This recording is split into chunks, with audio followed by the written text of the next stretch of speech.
Since I laid my burdens down, way on down.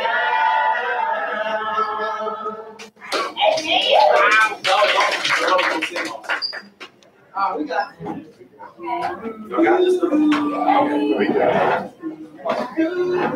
My God is awesome. He can move mountains. Keep me in the valley. Hide me from the rain. My God is awesome. And He heals me when I'm broken. Strength where I've been weakened. Forever He will reign. My God is awesome. He can move mountains.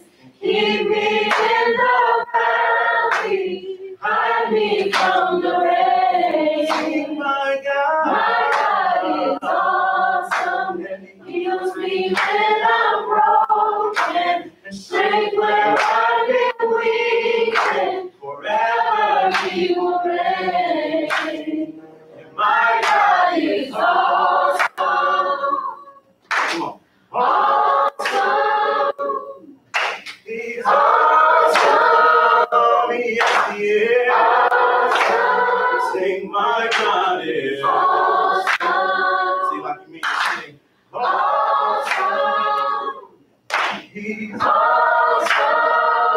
Yes, He is. Awesome. Sing, my God is awesome. The Savior of the whole world, the giver of salvation. By His stripes I am healed. My God is awesome. And today I am forgiven. His grace is why I'm living. So praise His holy name. And my God is awesome. Come on. He's awesome. So awesome. Yes, He is. Awesome. Now can you say that He's mighty? He's mighty. He's mighty. He's mighty. So mighty. He's mighty. He's mighty. He's awesome. Yes, He is. Awesome. And do you know that He's holy? He's holy. So holy. He's holy. So holy. He's holy. Holy. He's holy. He's awesome. Yes, He is. Awesome. And do you know that He's great? He's great. He's great. He's great. He's great. He's great. So great. He's great. He's awesome. Yes, He is. Awesome. And He's my deliverer. Deliverer. Deliverer. Deliverer. He's awesome. Yes, He is. Awesome. And He's our provider. Provider. I'm in need. Provider. And He's awesome. Yes, You are. Awesome. I need You, my protector. Midnight hour. Protector. And He's awesome. Yes, You are. Awesome. My God is awesome. He can move mountains and keep me in the valley and hide me from the rain. My God is awesome. He heals me when I'm broken and strength where I've been weakened. So praise His holy name. Amen.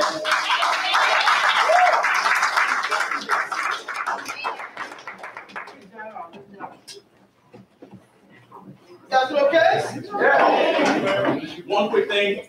If all the kids, if there are any kids left, please follow Bree. Follow Bree. All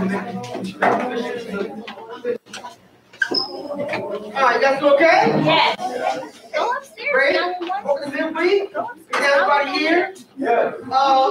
Going for word of prayer, that's good news. Amen. I'll tell you what. Dad, what's Bree? God, thank you for this day, dear God. Thank you for waking us up this morning, dear God. Thank you, dear God, for leading us through this day, dear God. Dear God, I hope we've done something this day, dear God, to glorify Jesus. That's right. Amen. In Jesus' holy name, dear God, I pray. Amen. Amen. Good news. Miss India. I've got love story book reviews. Oh, wow. Okay, so we went to the book signing and we were able to get like several books. So it's been on like our hearts to like give them to our coworkers. So my boss has been reading like or listening to these books on tape about the Old Testament. He's like, you know, I'm having a hard time putting it all together. So I was like, do I have the book for you? A love story book. Actually, this morning, he told me he got up early and read the first chapter. Hey, and how much he was able to relate to your story, right? And even coming from a Catholic background, and how he appreciated just the fact that it's about having a relationship with God, and that people can lose sight of that. So he's really geeked about the book. The other piece of love story good news actually comes from like a sad situation. So one of my coworkers, her boyfriend, was diagnosed with cancer. Like, and it's like, it is Nick. So his name is Nick. We've been praying for him there. But anyway, she came to me and I was like, you know, she's like, you know what, you can be a And I was like, what do you mean? She's like, well, my boyfriend wants to start doing my Bible study with his friends, okay? And can you help me with some scriptures? And I was like, boy, do I have to do right? I was like, I have this next guy for you. So today, brought her the book and the workbook, and she was like, this is going to be awesome. So I was like, this is yours, look at it. Sean was like, you know, hey, I can come to the hospital and lead it. So I talked to her about that. And she was like, oh my gosh, that would be great. So let me look at it, read it, and then I'll keep you posted. How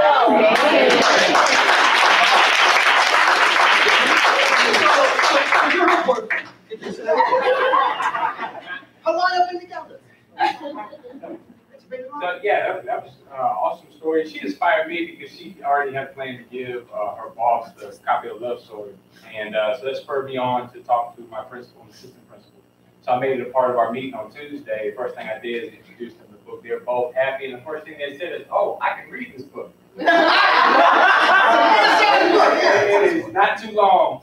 So that was cool. And then he's supposed to be here tonight, but one of my former students came out to church 2 weeks ago. And then Anthony asked me, and I studied with him last Wednesday.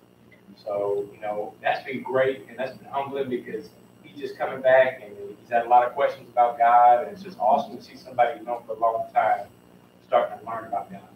Amen. Amen. That's awesome. Amen. That's awesome. Any more videos? Brilliant. So, Benita. what's today? Abby. Wednesday. And of course, we were Nikki. On Monday, I had the chance to reconnect with my biological father. Wow. I haven't talked to, well, I haven't seen since I was like 6 months old. Wow. We actually had a really awesome conversation, and it was awesome, and it's all because Frank preached on reconciliation, and I had to live that out. So yeah, I was able to do that, and I look forward to see where it's gonna go.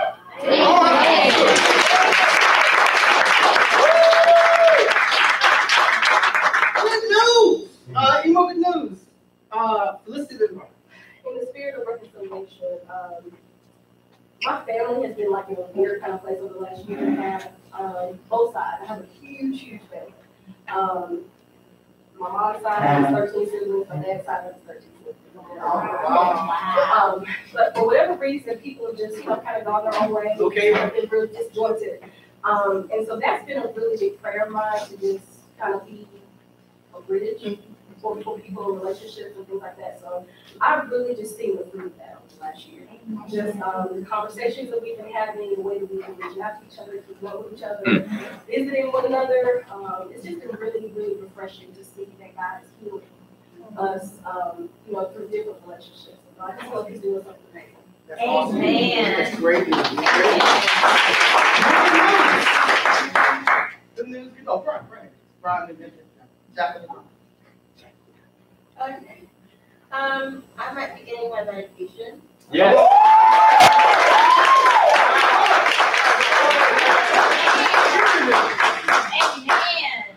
found out.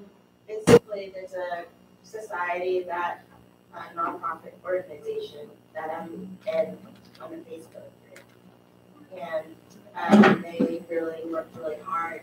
And the actual Alabama Medicaid director contacted me directly. Wow. And said, hey, like, I'm gonna oversee your case. Oh, It wow. looks really likely.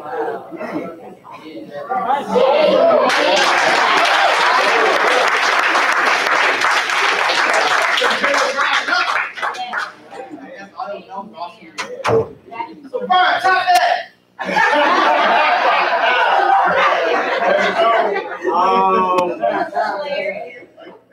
I should let you go last. That was my fault. Shivery should be there. So, when you see Kim, tell today marks 12 years of kidney transplant with her and Walter. You know, I forgot, but again, the thing about it is it was a post today on Facebook that, someone made. So it was just, it's awesome. Because again, the likelihood of them not being related and that kidney lasting this long is only God. So again, it's amazing. That's a good shit.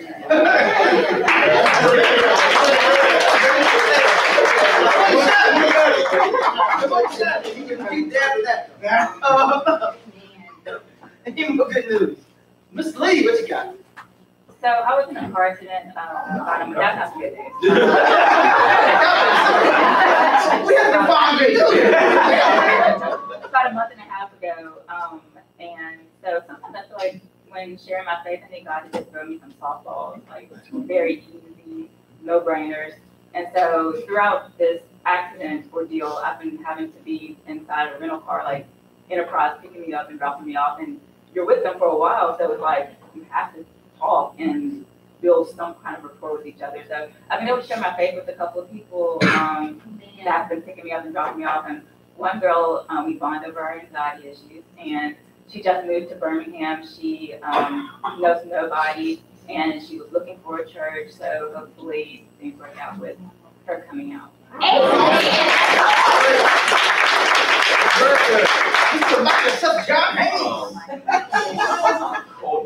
I think it was the third. That was my son. About 2 days ago, I helped one of my church friends who developed, like, she saw me grow up from like infant, and now she moved here from Montgomery, and I helped her move. And I thought it was good to freaking head. It was crazy. The guy that was helping us move, we ended up really clicking. I was like, oh man, I was like, where you go to church? He's like, actually, I'm actually looking for a church home. I'm like, hey man, he's married. He has like, I think it's like Kim and Brian. They have like 16 kids. So it's but it's a real blessing. It's like from his spirit, you just tell this like how much God is like, man, how could I not love God and thank Him for all He's done? It's like just be surrounded by people. That's awesome. That's good. Amen. Be more careful. Come on. Be more humble. Be more what?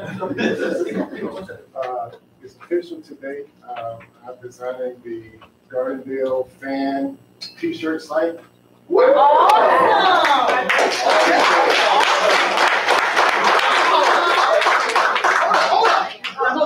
Yes, and they're going to sell t-shirts for fundraisers, t-shirts, hats, all kinds of merchandise that I'll get to print as well.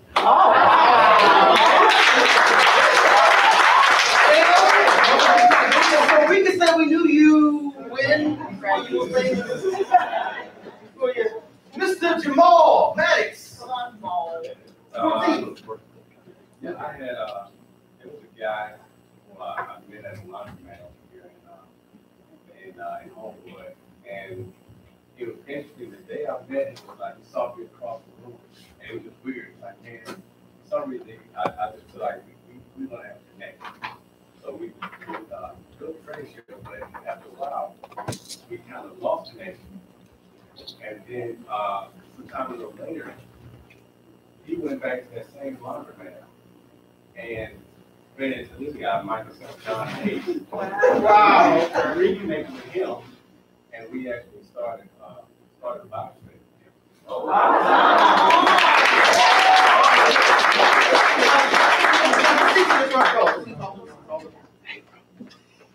Trying to get these men. Yes. That's awesome. That's great. Any more good news? Oh, great. Mine is what I want to say. It's not the same as this. My mom is leaving all the day. That's no good news, but just when she was okay, so it's a good thing. That's fun for her. I'm kidnapping you. She's not going anywhere.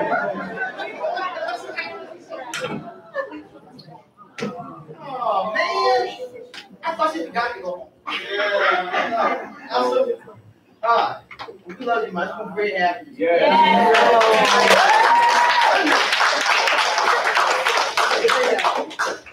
Mr. Vincent Smith. I don't know you know what I'm saying. Here you go. Video game. Okay.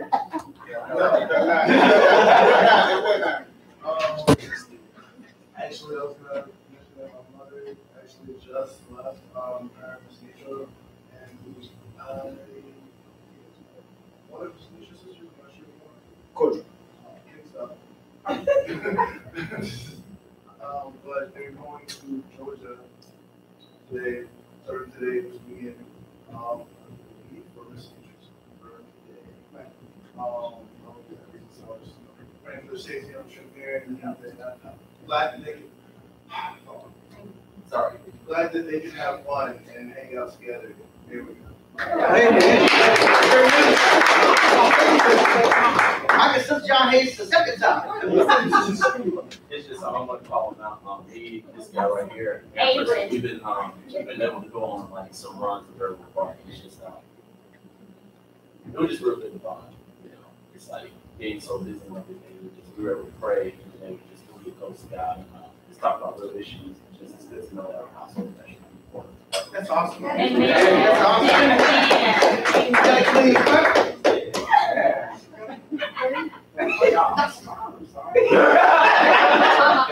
Hey, somebody. I was scared. I stay apologist tomorrow. Tomorrow. You keep having me. Wow. Last thing. Okay, so after church, we're gonna sign up and you want to be involved in kidnapping. I think my government is on. Any more good news? Any good news? Going once, going twice. Okay, I got two bits of good news. Come on. One is we're celebrating 3 birthdays after church. Yeah. So Felicity had a birthday. Just turned 21, so we're excited about that. Yeah. Indy had a birthday, just turned 28. Yeah. Paul had a birthday, just turned 75. Yeah. Good, brother.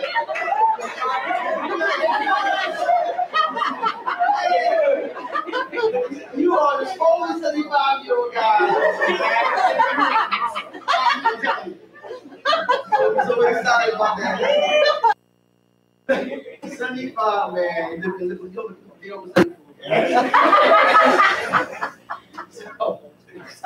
So we'll be singing happy birthday at the end of the service. Other special treat is I'm not preaching today. We got a special gift. It's not a special. It's my goodness. I'm not preaching. Okay, I'm not preaching today, and we got a guest that's further away from us. So not shy. We got special guests. We got Flavio. You ready? Come on, Flavio.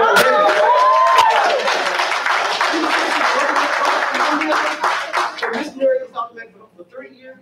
Wow. Very good, awesome. They had left with them on Friday. It's a great couple. Good hearts. They've been in the States for a few weeks. Only had 2 weeks left to go. That was Friday. Packed schedule, and they made time on the schedule to come preach to us. And people are so honored. what you're going to share tonight. I know it's exactly what the Holy Spirit wants to hear. So I cannot wait to hear what you got for us. Okay? We gotta cover this for you to watch when we're all done. But with no further ado, I turn it over to you to preach the word to us.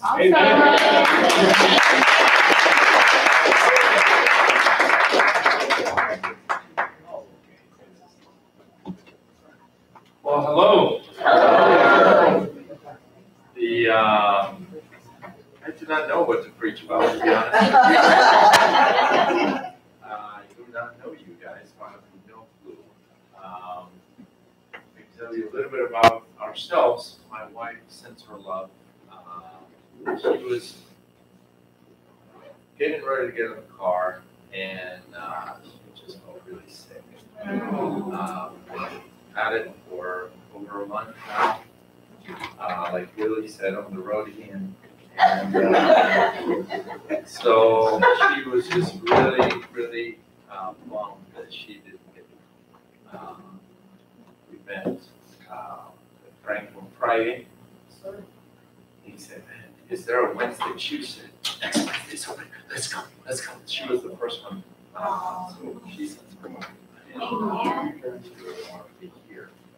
So, what do you guys want to talk about? I'm open. I don't know you guys, so I have no clue what you guys want to talk about. Yes. Now, you're a daring man. We're in a Buckeye hat in Alabama. Yes, yes. That's He said a lot. but You see about him. You can walk and do, right? You can walk and do. I'll tell you about work. Sure, a little bit about the work.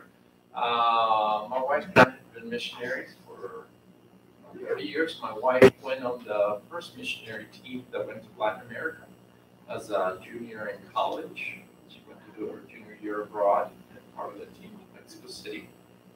She's from Little Rock, Arkansas. Okay. But she grew up in the mission field. Her father was a medical missionary in Guatemala for the indigenous people of Guatemala. So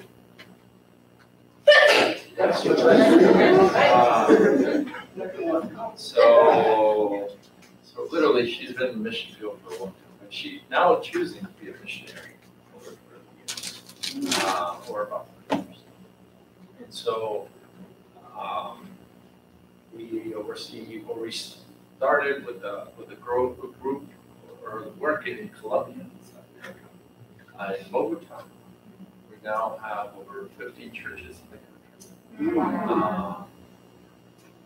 Also helped with work in Peru, Ecuador, Bolivia, Argentina, Venezuela.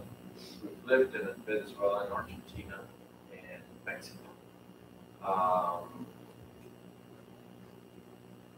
So I don't know. What else do you want to know about the work? God is doing amazing things just like here. It's very exciting. So what's the biggest thing you learned from being a missionary? That's the biggest thing I've learned. Yeah. Wow. I like being on this side. This is awesome. So get to pick on the preacher. Huh? The biggest thing I've learned. Well,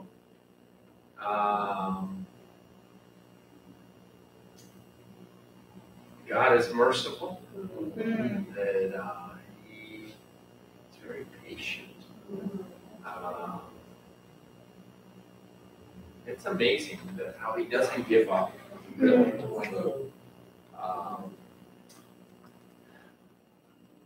Latin America, and I speak for. Remember when Jesus said, "The last will be first." Right. We're the last. We're part of the last. We're very complex people. It's normal to have a very complicated background and upbringing. That's what I had. So when you put all those people together in a church with very complex backgrounds, you see God's mercy, right? Because somebody asked me somewhere else, how's the church in Colombia? Or, oh, we sin a lot. We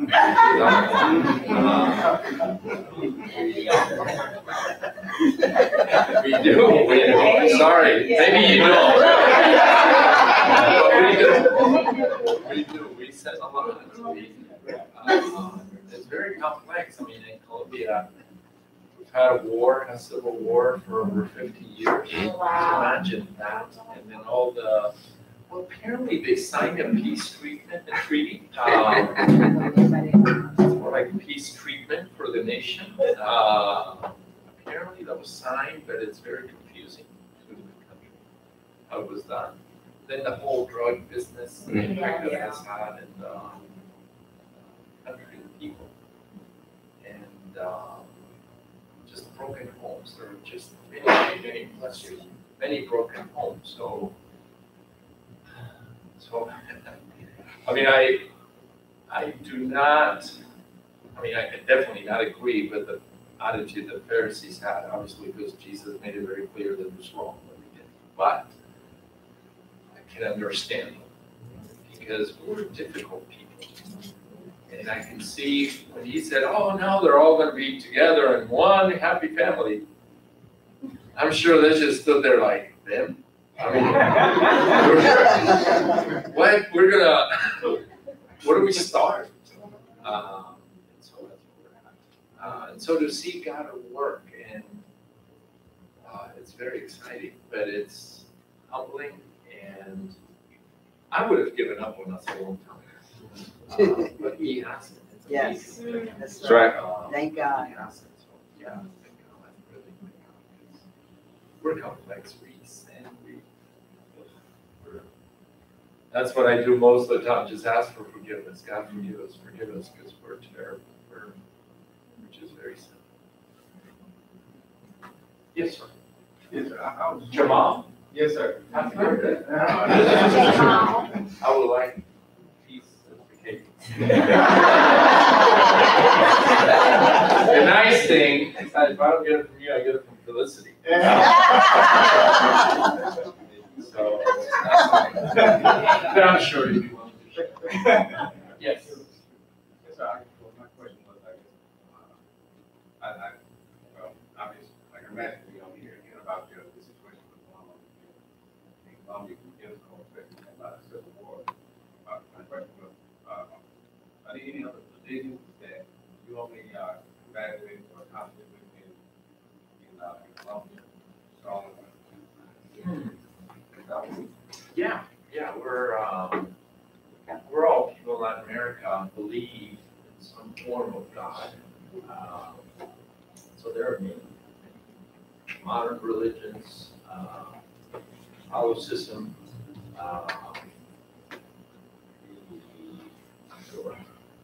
Greed, which Robert says is a form of idolatry. That's a big one. Just the whole violence. A few years ago, even though we weren't threatened directly, but the guerrillas put out this thing that they were out to kill all the preachers because they supposedly were opposing their warfare, and so it was a threat against us. Mainly it was probably for the people that with power. Once they see, I mean, several of them have come to church. I've studied with several of them. Once they see that we're really there to help the people, they don't really care that they'll let you go. It's where there's power. People are fighting over power, Right. which is a big religion in America today. Who's in charge? Right. And now that everybody, at least in Latin America now, different groups for years, for decades, and almost centuries, certain groups have been in charge. And now, different people are given the chance to be in charge and have the power. So there's this, that's a new religion, the religion of power. And who can control, who can. So a lot of churches, you know, they're after this, and they were after those people as well. People don't want to share the power. So we're fine. We have a church, a small church in a town called Algeciras. Just started. But it was for decades, it was controlled by the guerrillas. And now we have brothers and sisters there. Amen. Amen. And for a long time, we couldn't even go. It just started, the church just started, but last year I went 3 times. And I went with my wife and one of our kids to it. But just in case, we called ahead. Somebody made a call to the guerrillas and said, you know, so-and-so is coming. They're going to visit. They're going to bring cameras just so that, is it okay? So they can show the kids. So we were only there 24 hours. But we were there. We were there with the brothers and sisters, encouraged them. They encouraged us. And it's a really cool church, very small, but very exciting. That answers your question. Yes, many religions. Yes, sir. As a married Prophet Mike. Yes. As a married man and as a father, what has been the most complicated or challenging part of your leadership? Are you married? No. You were thinking about getting ready. All right. There was an old philosopher. One of his students asked him, "Teacher, should I marry?" He said, "Well, whether you get married or not, you'll regret it." I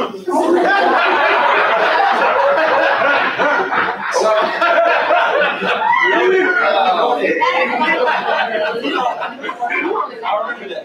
Just because we're I can laugh hard. Thank you.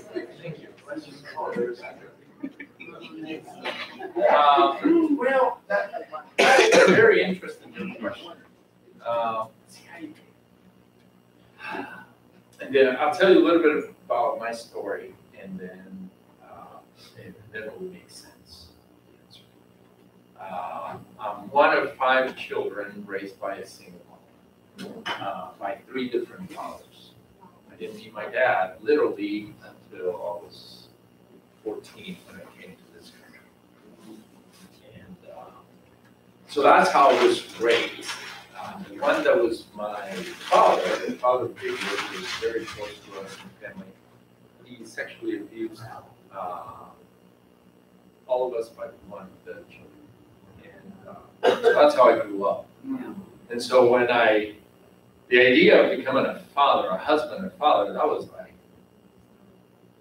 I'll never be able to do this. I mean, I wanted to, but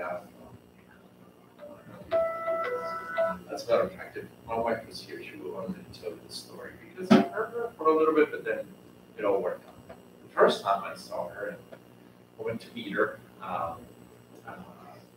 knew she was going to be my wife. This is my wife. We started going out. We never dated for a while, and then I freaked out. I got really afraid.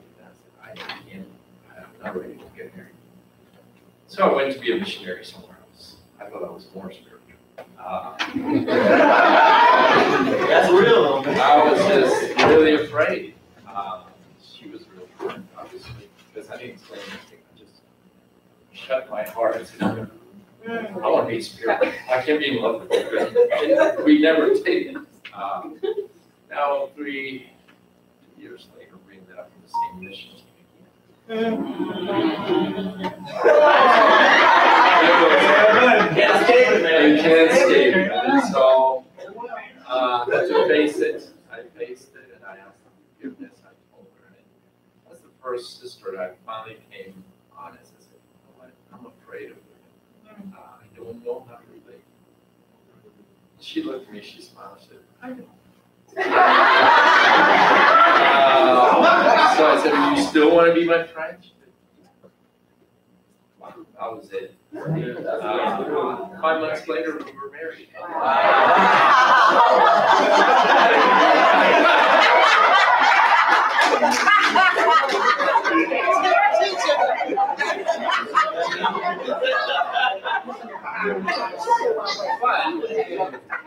But again, and this is why I was telling you, probably what I was learning most is God's mercy, because it took me 10 years. Yeah, 10 years to believe that she loved me. When you go through sexual abuse, you tend to despise yourself, you tend to put that down on yourself. And so I thought, there's no way, not because of her ability to love, but because of me. You can't love a person. Right? So she would say, I love you. I said, no, you're saying that because you're a Christian. You have to say that. I'm a very logical person, and a brother that knows me very well and loves me very much, and is very patient with me. He used logic to help me, and logic is a good thing. Jesus encouraged us to love God with all his mind. I don't know if you know that, but he added that to the scripture.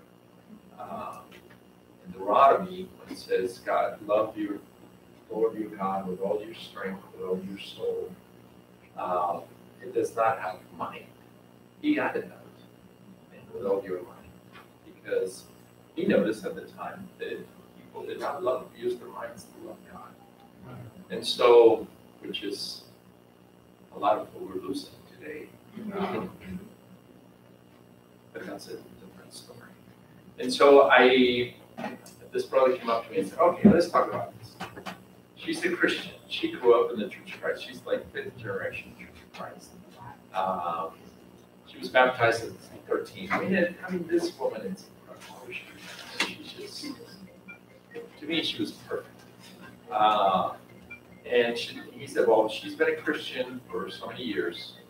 Does she normally lie? No, she doesn't. Does she love God? Yes, she does. She's told you that she loves you for 10 years now. Yes, she has. She loves me. Because there was no way she could have loved me for 10 years. She just. And I remember that day, that was the last time I questioned her. And now this 10 years as a missionary, or even more than that, 12 years as a missionary, so that has been very patient. Now, having children, that's a different story. Because I thought, what in the world? What if, when they grow up, they'll be embarrassed with their father. And I wanted children, but I was really scared. There was no way to have children. So we finally did, took my chances. My only goal, really, as a parent, I never betted on being a good parenting. Where from? Me, a good parent. I mean, there were several times I would pray, God, help me to be a good father, and I could imagine God, you, a good father? How? So in Hebrews 12 teaches that all our parents, all of us as parents, we're going to give our best. Right. But we're all going to fall short. And God is the only perfect father that can really make us holy as he is and train us for righteousness. So once I resolved that, I was like, okay, so I'm not going to try to make good kids because obviously I won't be able to, and I'm going to mess up all of it. I'm going to give my best as a parent. I was very inspired by how the Father presents Jesus. This is my beloved one, with whom I well pleased. And Jesus hadn't done anything when you think about it. I mean, it's just out of the baptism. I mean, what did he do? Nothing. He just got baptized. But yet, God was very pleased with him. So I thought, I'm just going to enjoy my kids and and that's it. But my goal was to be present from the time they were in the womb till they became adults. If I did that, I would be the first guy in at least 4 or 5 generations of my family to do that. Right. And so it was very hard. I now understand it. I have a lot of compassion for my dad, for my grandfather, for my great-grandfather. Now I understand because it was very tempting. I couldn't go anywhere because I didn't have any money. I'm a preacher. I don't have money. So where was I going to go? I'm a Christian, you know. But it was so tempting to not be there emotionally, to not be there mentally. There were so many times that I just wanted to, you know what? I'm just not going to talk. I'm going to live here. I'm going to be here. I'm just never going to talk to you again. It was so tempting. So I had to guide myself. I think part of the fruit of the Spirit is self-control.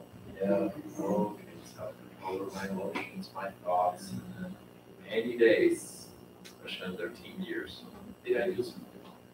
No, Dad. Okay. It's because the way you are, I don't know if I offended you. If I offended you, I might ask you. If not, I feel very insecure, and I don't know if I have to do it. You know, sometimes I would have to ask this question 5, 6, 7 times a day. And I would always say, no, I'm not going to give up our relationship. Not going to, because I see if God hasn't given up on any of us, after I give up our relationship. That's right. It was a lot of work. It was 20 years parenting. It was very, in the last 3 months, I thought I was going to leave. I was also a high school teacher, volunteer. I teach math. I don't believe this, but I love calculus. Good thing. Shout out to the engineers. Yeah, I love physics. Oh, that's great.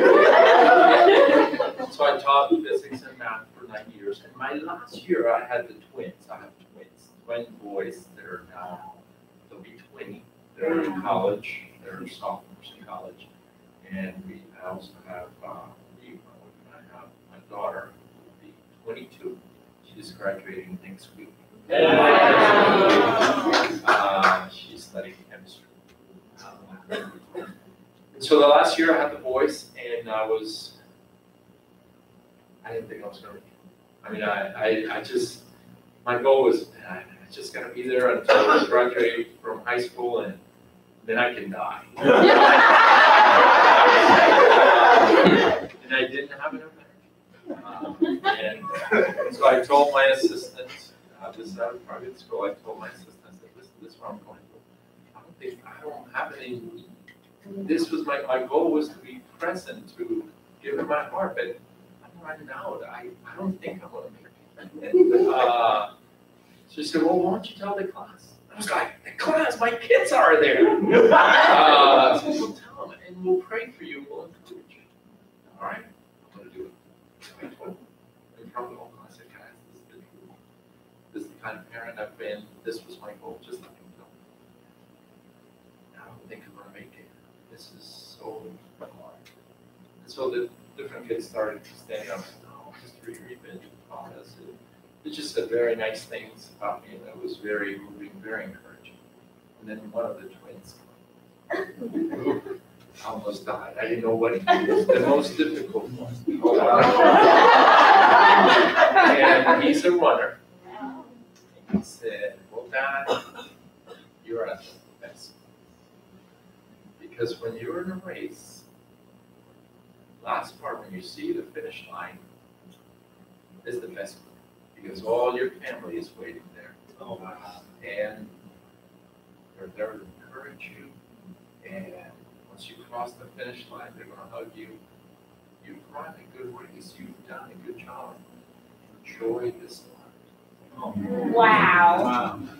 And so it was, that was enough for me for 2 months. And more.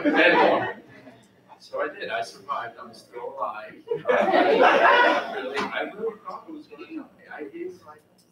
Now I did tell them when they left home. I said, well, guys, you know, I've given my best. There are no regrets, and I have no regrets whatsoever. This was my best.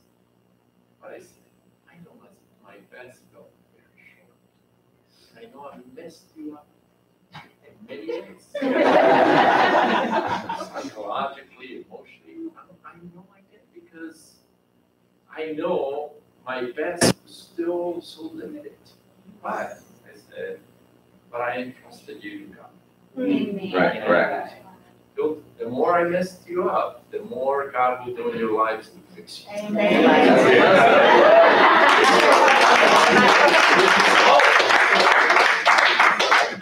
It's a long answer to a short question, but it was, that way you get to know me a little bit as well. Amen. How God has worked. Yes, ma'am. Have any needs or prayer requests you want to share? Needs.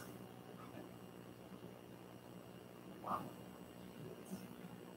I'm always thinking of everyone else's needs.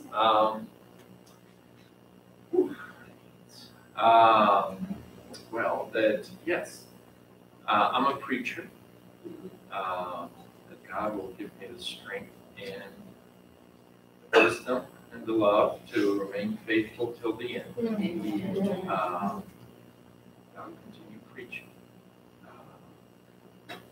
For the doors are open, and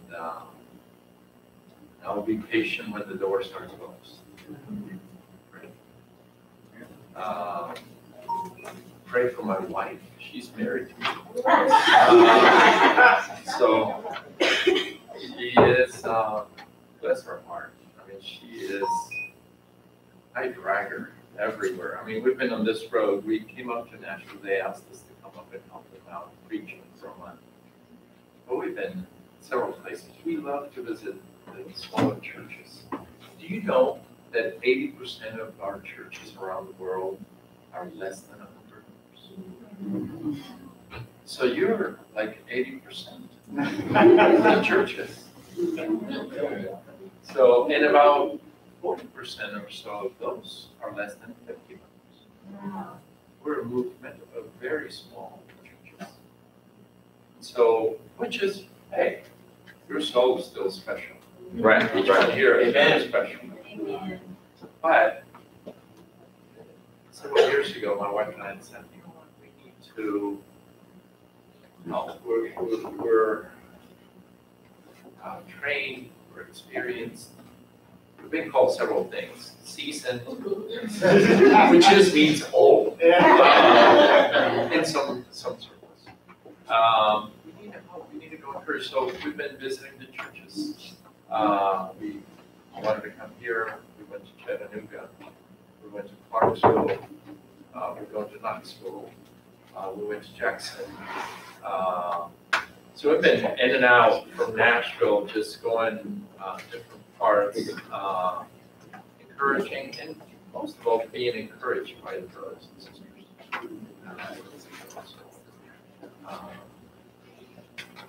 So I don't know if that answers the question, but please pray for her because, you know, we serve, we help in several different parts of South America, so we travel quite a bit.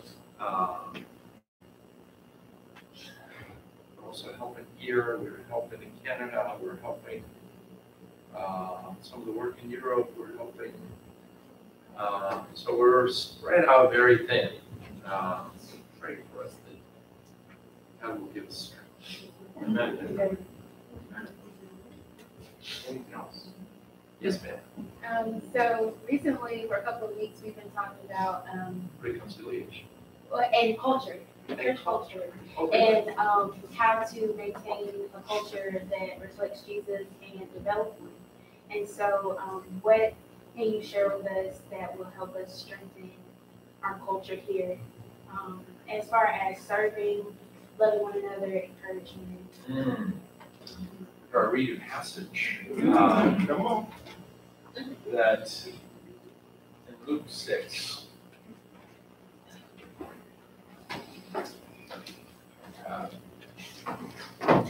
Because when we look at culture, we belong to something that is over 2,000 years old. Been around for a long time. Christianity has been around for a long time. And So when we think of culture, I encourage people to think of the bigger picture first. What is our general culture? What are we known for? There has been main things that really reflect who we are. So Luke 6 is a famous passage that verse 27. But I tell you who hear me, love your enemies. Do good to those who hate you. Bless those who curse you. Pray for those who mistreat you. If someone strikes you on one cheek, turn to him the other also. If someone takes your cloak, do not stop him from taking your tunic. Give to everyone who asks you. And if anyone takes what belongs to you, do not demand it back. Do to others as you would have them do to you. If you love those who love you, what credit is that to you? Even sinners love those who love them. And if you do good to those who are good to you, what credit is that to you? Even sinners do that. If you lend to those from whom you expect repayment, what credit is that to you? Even sinners lend to sinners, expecting to be repaid in full. But love your enemies. Do good to them. Lend them without expecting to get anything back. Then your reward will be great. You will be sons of the Most High, because He's kind to the ungrateful and wicked. Be merciful, just as your Father is merciful. Amen. And so when I think of culture, I always constantly review the Sermon on the Mount. Because that really defined our culture as Christians. That's right. Amen. Defined us who we are, amen, what we believe. And every time I go back to it, I have to question myself, does that reflect who we are? And this passage, specifically this part, Christianity throughout the ages has been known for this. Christianity has not been known. We've always been a minority in the world. Right now, Christianity, if you were to count everything that calls itself Christianity, we're not even 1/3 of the human beings alive in the world. We've always been a minority. We've always been less. We haven't been very powerful. We haven't been very great, though there's some that have made it big. And God has used Christianity for the good of the human race in a lot of ways. We've been known for this. We've been known for the people that love the enemies and pray for those who mistreat you, and for the ones that turn the cheek, the ones that don't retaliate, that respond in a good, loving way. That has been our culture and our way of being. So, I mean, I'm challenged. Gandhi, if you read of him, he considered himself a humble student of Jesus. He couldn't call himself a follower of Jesus because he was just studying. And most of what he did, most of the things that he used for his political issues were the teachings of Jesus. Right. And he challenged Western Christianity and said, what happened to you? Why don't you practice what he taught? Right. Why don't you live this? Why don't you love your enemies? Why don't you live like this? He never became a Christian, but he really believed this was the answer. And but he saw, he said, modern Christianity lost this. So when we think of culture, we got to go back to this. And each, I have a silly, could I tell you a silly story about this? Yeah. I hope I'm not boring you. No. But this scripture, I mean, obviously he's talking about, you know, our relationships, our close relationships, not, you know, overall, I mean, one good question, because this is where we learn to practice things, is here in the church. How are you practicing the Sermon on the Mount in the church? You know, because a lot of times I told an evangelist this, he was being mistreated in the church. I mean, he was treated really, really poor people. Not even sinners were treated him that way. Wow. And he was treated that way. And then I listened to him. I'm really sorry. This is how you're treated. But have you thought of practicing the Sermon on the Mount in the church? Sermon on the Mount is practiced with non-Christians. That's not what I read. You got that wrong. It's who we are. Yeah. With Christians and non-Christians. That's right. And so, it's something to be practiced here. It's something to be practiced at home. That was the beauty. That's another thing I told, especially one of the children. I'm going to say children, do not say who was. Because now he regrets it and just like, oh, I'm so sorry how bad I was. I said, no, it was good for me. It made me a better Christian. I needed to have a son like that. I needed to practice this with him. I needed to, love your enemies. Do good to your kids after they mistreat you. Go, son, do you need anything? Could I get you anything? Could we get you something? And one thing, because later on he talks about being at peace and a blind man leading a blind and the speck of your sawdust in your brother's eye and not the plank in your eye. And we would always discuss this with my wife. I said, well, because they would do crazy things. Right? Teenagers here in the U.S. don't do crazy things. Our teenagers do. And so they do crazy things. And they did it. They can be hurtful while they figure out their character in their lives. And so sometimes I would call her and say, well, how's it going? Oh, so-and-so did this or said this or really mean things, very hurtful things. Kids can be hurtful. Just like parents, we can be hurtful too. And the first question was always, well, okay, that's terrible, but how are you? I don't know, I'm really upset. Oh, let's start there. Because we're the Christians. If a kid is going to rattle us, there's something wrong with us, not with our kid. If we can't be at peace with a kid, we need to grow as Christians. So we said, we're not going to say anything. Make them the best meal possible. Don't mention anything until we're at peace. Treat them very nice. But then they did this, yes, I know. But we have to do what he said. Treat them very nice. Love them. And sometimes being at peace would take 2 or 3 days of prayer and fasting until we finally came to peace. By then, the kid would have forgotten what he did anyway, so no point of bringing it up anyway. But it was good for us, for a Christian.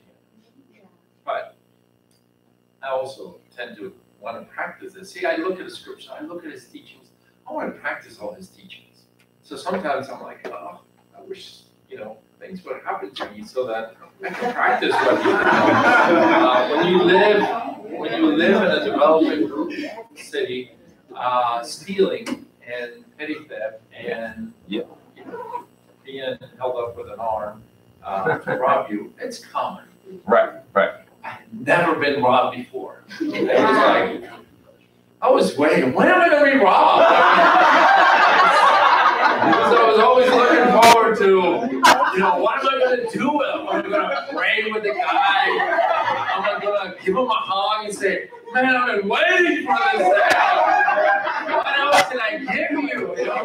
Somebody wants to take your going, Jim, you're turning this wild. I was always just, I had this scripture on the whole time. When am I going to get it right? And I've been in places, very dark alleys, middle of the night. I'm like, maybe tonight is it.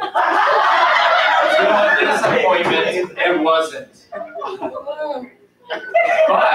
But in my scenario, I was always alone. One Saturday afternoon, it was midnight. We were visiting this family. I was carrying loaves of bread. We were taking for lunch, and I was with my wife. And this guy came up to run. Wow. Now, in my scenario, I was always alone. I was never with my wife. So that was a big change. Now, I don't know, but these guys, they need better training because the lingo they use, it's only the lingo they can understand. I didn't know he was robbing me. It wasn't very clear. So we're looking at him like, he finally pulls up his shirt, points to the gun and said, "Here, give me your ring." I had a very tiny wedding band. We've been married 26 years. So it was right before we turned, it was our 25th anniversary at the end of last year. He said, "I want your ring." Really? I mean, that was, "You want my ring?" Okay. And he just, for some reason, I think he was drugged or something. And then I saw another friend of his, they were both from bicycles. There were two of them. And then I said, "Okay, all right, I'm a husband. I should protect my wife. All right, I'll give you, of course, I'll give you whatever." Not, once I understood what was happening, it took me a while to really, because he wouldn't look at me in the eyes, and then when I tried to look at, "Why are you looking at me?" Talking to me. So I started pulling my ring out. In 25 years, it doesn't come out as easy. So he thought, and this is crazy, but this happened. He thought I was doing it on purpose to not give it to him. So he grabs my hand, sticks my finger in his mouth, starts licking my finger. So get the ring really weird, really weird. By this time, I'm feeling really bad for this guy. I'm like, man, poor guy. What else? I mean, I'm just, it's a very humbling thing for you. Another guy. He's bending down. I mean, I'm looking at him. He's bending down. I could hit you, man. What are you doing? Do it right. You got a gun. Do something right. So he finally takes my ring, keeps it in his mouth, and starts leaving. And then I remember Luke 6. I gotta give him something else. Do you want some bread? You look, "No, I don't want any bread." Okay, I was trying to give you something else. Then I remember I had money in my pocket. We needed to pay the utility bills, so we had money in our pockets. We had our tablet. I mean, we had a lot he could have stolen. Pray for him. He's not going to do very well in this job. So he left. We had a good lunch, and yes, the question I get when I tell this story is, "Did you wash your hands before lunch?" Yes, I did. Yes, I did.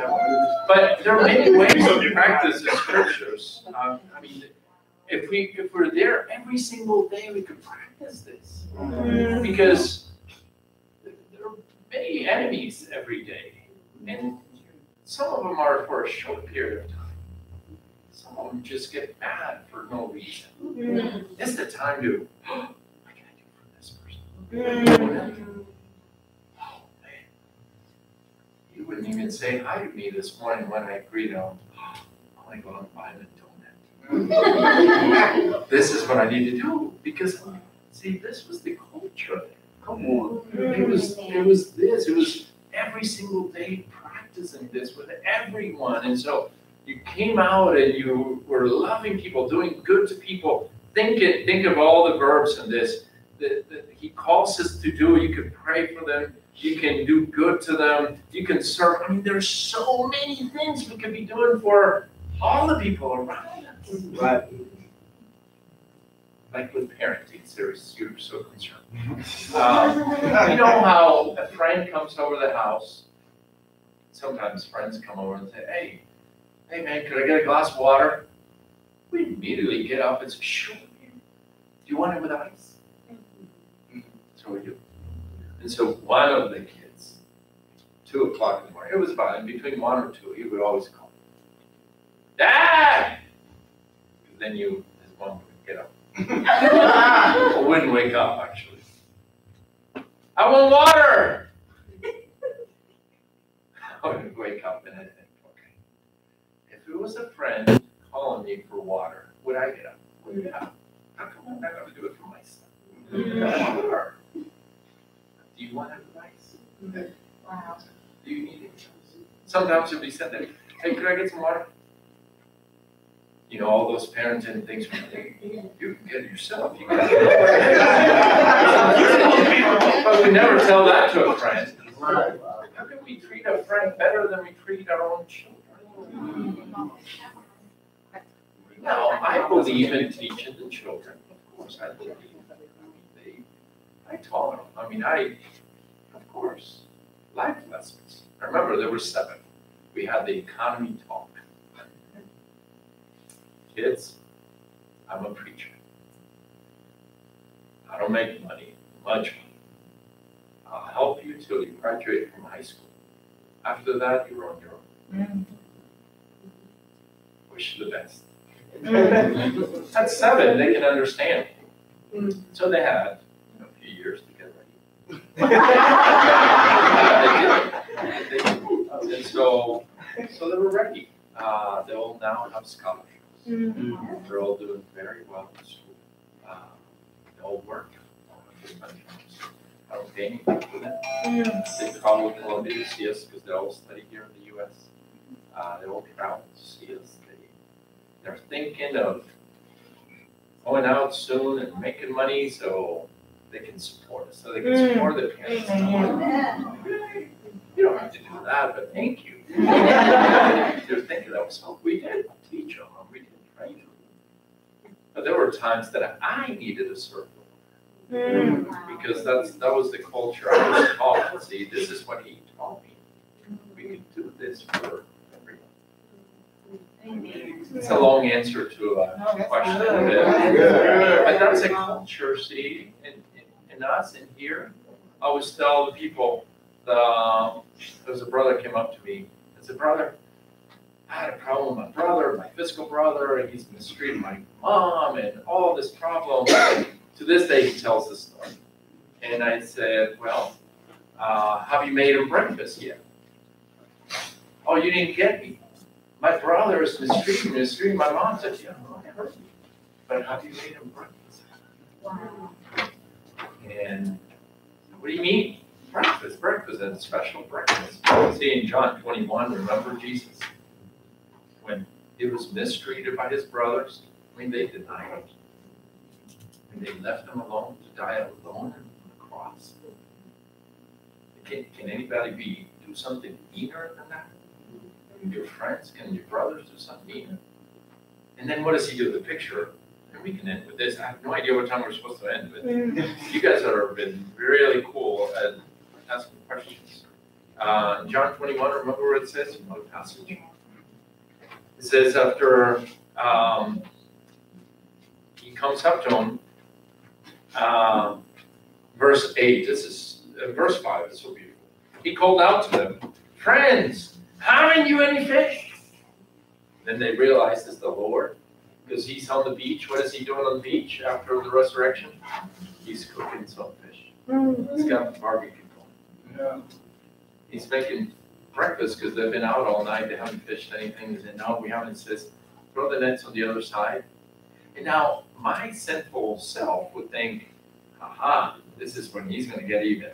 Aha, on the other side, there is no fish either. See, you sinful, wretched man, you left me alone. This is now you're going to hear my sermon. Now you're going to get it. That's what I think. I would think you need to do. But he was different. He let him catch 153 fish. And then he says, it's really cool. He says, because then he says, bring some of the fish you just caught. And then he says, come and have breakfast. And then later on he says, when they had finished eating, Jesus said to Simon Peter, Simon, son of John, do you truly love me more than these? The patience. I mean, to cook fish. I don't know if you've cooked fish. To clean fish. Yeah. It takes a long time. Yeah. Now, he's got a fish going on because they're hungry. So they need to pick them something while they cook the rest of the fish. So he serves the first fish that he's already has cooked. He says, bring the fish. He's cooking. He's cleaning that fish. He's putting it on there. He's taking his time. Imagine the patience. They just did nothing else. I mean, they left him 3 days before. They left him alone to die. Then he serves them. Then they eat. I would think, and he's going to bring it up when they're in the middle of eating fish and then they choke on the fish. It's like, oh, so you guys left me, huh? No, he waited until they had finished. And Simon, we need to talk. We need to have the talks. We got to serve very nice breakfasts first. Sometimes we want to get to the talk, but we haven't served breakfast first. See, I don't know if that's the culture. That's how Christians were known. Big smile, lots of patience, lots of peace, truth and grace, truth and love, full of truth and full of love. Not just love, not just truth, but the combination of both. Very patient, taking care of people, and loving people. Right? Sometimes you gotta ask the question, do you love me? Do you love Jesus? Really? Just love what's happening with your life. Do you truly love him? I believe you do, or you want to, and that's why I made you a nice breakfast, and I believe you're gonna make it. And I'm trying to encourage you here with a nice breakfast. Loving your enemies was not just good talk, it was real. So that's what we try to do. So as we serve people, as we study it, it's very hard. And it's not easy. Recently we had a vote in the country whether we should make peace with the guerrillas or not. And the country chose not. People are like, oh, why? Well, one of my best friends, the guerrillas took his father and his brother and killed them. I know several people have lost, a lot of people have been kidnapped, family members have been killed. And the government just wanted to, let's just sign a peace treaty and everything is be okay. How do we deal with the pain, the suffering that we've gone through? How do we, what? No, in the church, it became this tension in the church because there were several people in the church were pro the government and let's just sign a peace treaty and because this is going to bring us a good economy, this will be great for everyone, we'll have better jobs and let's just forget the past. Especially the ones that didn't suffer. But then there was the other side. Oh, wait a minute. It's not fair. How can we just forget the past? No, this is wrong. And so we had to come to, well, Jesus said, you gotta love the other side. Are you going to serve the other side? Are you going to serve a meal to the other side? Are we going to be one? Or are we going to let politics divide us? So we had to, in light of what he taught, not in light of what I think or what you think, but what he taught. He taught us to love our enemies. Wow. And do good to others. That's what he taught us. That was our culture. In peace, much patience.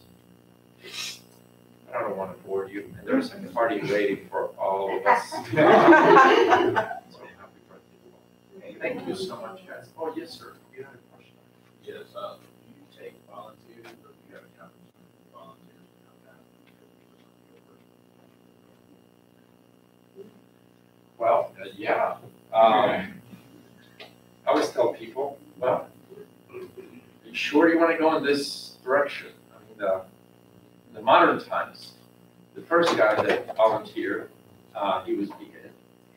The second one was hung on a cross. The ones after that, except for one who died in exile of old age in Thailand, they were all killed. You sure you want to volunteer for this? That's what I told him. I don't have a job to offer. I don't.